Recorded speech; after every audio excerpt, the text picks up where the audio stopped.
Greetings everyone, and welcome to another Sol at the Movies.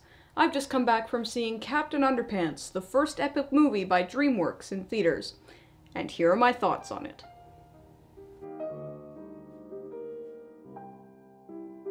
So Captain Underpants, the first epic movie, follows the tale of George Beard and Harold Hutchins, two elementary school boys who are inseparable best friends, but they're pranksters and they get into a lot of trouble, all at the expense of their teachers and their mean old principal, Mr. Krupp. Now they do these pranks because they want to liven up school for their schoolmates, but I really feel that it's more just fucking with everyone, because I feel like most of their pranks are more disruptive than entertaining. But whatever, it doesn't really matter what I think in that regard. So, because Mr. Krupp is sick and tired of their antics, he decides to separate George and Harold by putting them into different classes. So George and Harold decide to hypnotize Mr. Krupp and turn him into their own creation in their comic books known as Captain Underpants, a superhero who fights with wedgie power. So Captain Underpants, aka Mr. Krupp, gets himself into all sorts of trouble around town. That is, until a Professor Poopy Pants shows up at the elementary school and wants to take a job as the science teacher, all in order to make children stop laughing at his silly name. So I like this plot. It's not anything amazing or anything like that, but it's very simplistic. It's just a story about two best friends who just want to stay best friends and they can't help but fucking around in life, and they end up fucking up too much and they have to fix what they fucked up with. It's a very, well, not traditional story, but it's very simplistic. It isn't grandiose, it doesn't have sweeping vistas or deep complex thoughts or anything like that. It's just a basic kind of story, nothing I can really sniff at. It is a very good movie to just not think about, much like the books. Now, I read the books when I was a kid, all the time. I was a huge fan of them. And I think that this movie is a very faithful adaptation of the first four books in particular, although there are some things that are changed around in order to make it more movie-like, which I actually think works to the movie's benefit, because there are some elements of the first to the fourth books that don't really work in terms of a movie context, so here they changed them up, and I can't complain, just little things here and there. I think changing Professor Poopy Pants' name to something different is actually funnier than the book, so yeah, some of the changes I can say are positive. Now, as for characters, George Beard and Harold Hutchins are just little bastards, pretty much. They like fucking with people, playing pranks, drawing comics, and I find that funny. I mean, as far as little bastards go, they're very entertaining. The only thing I have to say about them in terms of their character is that they're really good friends. Now, I know that doesn't automatically mean gay. I mean, they are like 8 years old, so gay isn't really a thing that they'd be.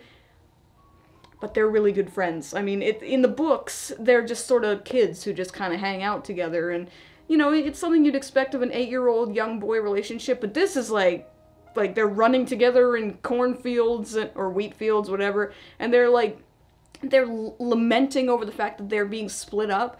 It's just, I feel like maybe in terms of the movie it's being over-exaggerated a little bit because the young child mind over-exaggerates everything, but outside the context of the movie, I just think maybe they're a little bit too good friends, maybe. Not that that's a negative thing, it's just something I noticed, that they are very, very close friends.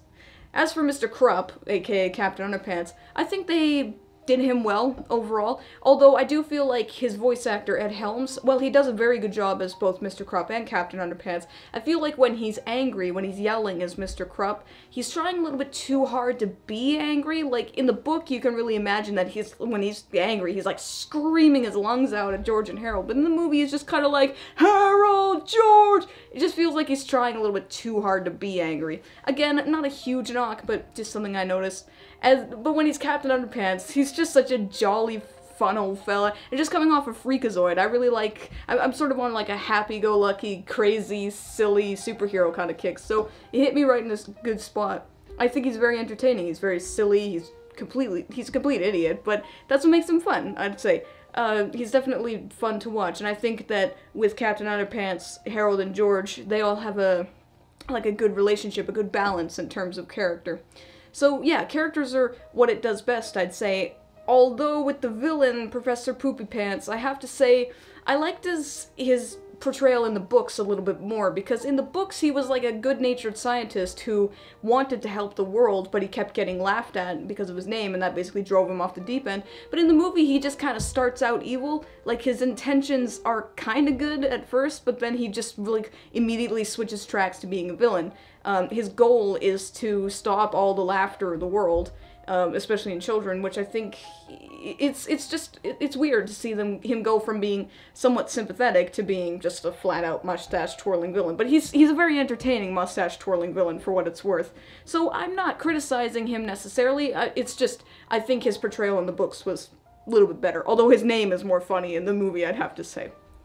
So overall, I would say that the presentation in this movie is very good. It's very faithful to the books. It's basically, it's a lot like the Peanuts movie, actually, where they took the 2D images and basically made them 3D models. I like the various types of animation it uses, with the 3D and the 2D, and I know it's not animation, but the sock puppets, which is pretty funny.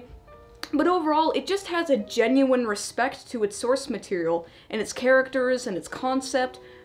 Very rarely do I see CG animated movies that are respectful to their source material if it's an adaptation, or if it's a long-running series or something. CG movies, for what they're worth, I can't say that they're very respectful, but this one, it has a real, genuine charm to it. Like, when I watched it, sure, not all the jokes were landing, and not all of the scenes were completely necessary, but it just left me with a good feeling inside. Even if I hadn't read the books, I think I still would have enjoyed it, because it isn't just a constant parade of, oh, I remember that from the book, or oh, I remember that from the book. It's just, they're there if you've read the book, but they're not all up in your face or anything like that. They're just, I wouldn't say subtle necessarily, but they're there if you notice them, but it doesn't really matter if you don't. You can enjoy the plot and the scenario and the characters, even if you haven't read the books, which is something I can commend for sure.